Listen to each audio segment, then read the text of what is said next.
it's Hannah with WTI. I love to travel, and I have found a way to relieve the most stressful part of traveling for me. That is going through security at the airport, especially when we have kids with us.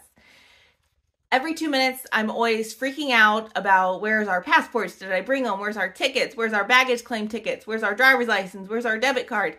Freaking out. But now, thanks to Valante, they have this amazing little organizer. I brought this on a recent trip that me and my husband took, and it is so perfect. I knew where everything was at all times. I had no freak out moments. It is super small, so it's super skinny, see?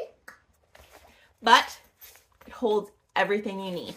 So I had my passport, my tickets, my debit card, my ID, some money, my cell phone, all right here hanging around my neck at all times on our trip.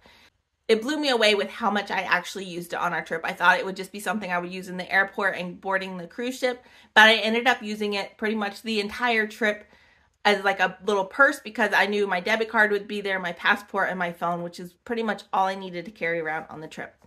So if you are going on a trip and you have all of those documents and tickets that you need to keep organized, this will help you so much. It will relieve that stress when going through all those security checks. You will only have to worry about where your kids are. You won't have to worry about where your important papers are. And that is my point of view.